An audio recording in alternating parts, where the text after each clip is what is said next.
La historia pasada me animo a contarte lo que le pasó a una de mis dos hermanas.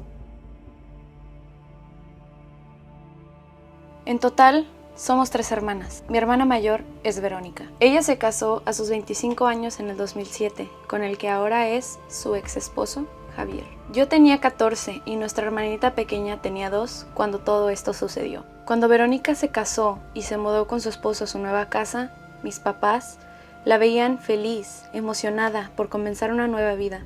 Las 3 hermanas éramos muy unidas, ya que Verónica era la que nos cuidaba a Raquel y a mí. También jugaba con nosotros cuando mis papás salían a trabajar entre semana.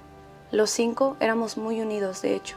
Verónica era el alma de la casa. Ella era la que le hacía mimos a mis papás y les robaba sonrisas cuando estaban tristes. Ella era el alma de la fiesta y sus amigas la procuraban muchísimo por eso. Por esa razón, de ser así de alegre, fue porque Javier se enamoró de ella. Verónica era una chica inimaginable, o al menos así solía decir Javier. Ellos se casaron después de 2 años de haberse conocido, y de verdad que eran una pareja muy feliz.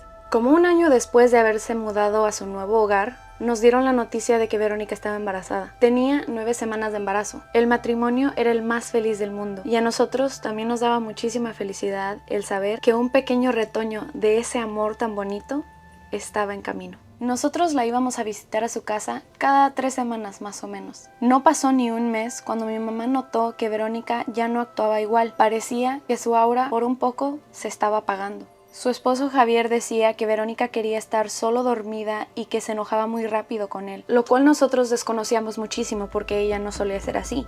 Pero no lo dudamos porque no quería ni vernos ni hablar con nosotros cuando íbamos a visitarla. Verónica, al tener 4 meses de embarazo, ya apenas comía. Mis papás y Javier se pusieron de acuerdo para llevarla al médico, para ver qué era lo que pasaba. Cuando les dieron los resultados, parecía que todo estaba bien. El bebé estaba saludable, pero ella era la que perdía peso y estaba cada día más pálida. Una conocida de mi mamá le dio la idea de que fuera a ver a un chamán y le preguntara sobre Verónica, ya que todo con la salud del bebé iba bien. Mi mamá lo dudó de recién, pero al ver que mi hermana no mejoraba, me dijo que fuera con ella y la llevó sin que mi papá ni Javier lo supieran. Entrando a la puerta de aquel jacalito de caña, noté que tenían pomos como de mayonesa colgados del techo, llenos de agua seminegra y otros con lagartijas muertas ya deshaciéndose adentro. En cuanto entramos la puerta, el hombre dijo como si estuviera enojado, que habíamos tardado en llegar, que la muchacha estaba muy mal. El chamán sentó a Verónica en medio de un círculo de sal, velas y otras hierbas que no conozco, y nos dijo que nos hiciéramos a una esquina sin tocar ni siquiera las paredes. Empezó a hablar en otro idioma y se le pusieron los ojos en blanco a él y a Verónica también. Mi hermana volteaba hacia el techo con la boca abierta y los ojos aún en blanco. Él caminaba en círculos de ella y escupía alcohol a sus costados. Las velas se apagaron de izquierda a derecha y cuando de repente el chamán cayó arrodillado frente a Verónica y le dijo: "Yo te liberaré, niña". Verónica abrió los ojos y solo lloró y le dijo que tenía miedo de tener al bebé. Mi mamá corrió a abrazarla y yo quedé en conmoción. El chamán le dijo a mi mamá que una de las conocidas de Verónica le tenía tanta envidia a ella y a su felicidad que fue con alguien que la estaba trabajando desde antes de su matrimonio, pero que Verónica no sentía nada hasta ahora porque había alguien o algo que la cuidaba muchísimo, además de que su energía era muy positiva y además muy pura, pero que estando embarazada era como estar en su estado más vulnerable y que fue entonces cuando el mal se aprovechó de ella. El bebé la está chupando por dentro. Eso no es humano. El chamán me volteó a ver a mí y me sacó de la casa. Esto fue lo último que le escuché decir. El resto se lo dijo a mi mamá en privado, pero sí le dio santo y seña de cuál de las amigas de Verónica fue la que le había hecho eso, y le dijo dónde estaba enterrado ese trabajo. Le advirtió a mi mamá que cuando se deshiciera de lo que encontrara en la casa de Verónica, mi hermana ya no sería la misma.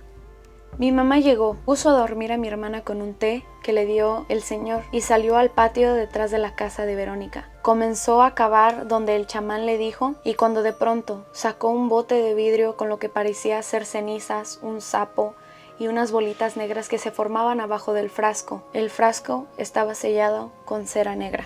Mi mamá se lo llevó al chamán de inmediato para que se deshiciera de él y yo me quedé con Verónica. Cuando lo desecharon, Verónica comenzó a retorcerse del dolor y comenzó a vomitar negro y a sangrar de la entrepierna. Yo no sabía qué hacer y fui corriendo por mi mamá. Ella ya iba llegando a la esquina cuando me vio salir de la casa y corrió hacia mí.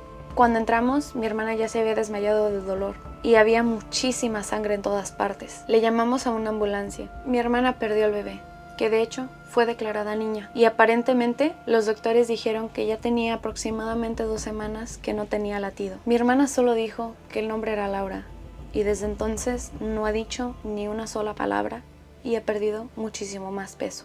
Pasaron varios meses y Javier le pidió el divorcio a mi hermana. Ahora él tiene otra familia y creo 2 hijos. Supimos que la muchacha que le había hecho ese mal a mi hermana murió el mismo día de lo del bebé. Dicho, Laura, por razones que la familia nunca dejó saber a nadie. Mi mamá regresó con el chamán y le dio las gracias por dejar viva a mi hermana y le quiso pagar por sus servicios. El chamán no aceptó ningún tipo de pago. Solamente le pidió a mi mamá que yo y mi hermana Raquel usáramos unos dijes hasta que cumpliéramos los 20 años. Jamás lo volvimos a ver. Cada atardecer, mi hermana solo se sienta al lado de la ventana, viendo hacia el cielo, y llora en silencio.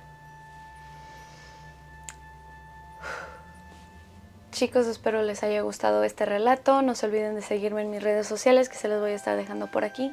Si les gustó este relato, pequeño, algo corto, pero muy interesante como me pareció a mí, por favor déjamelo saber en la caja de comentarios. Te estaré leyendo. Chao, chao.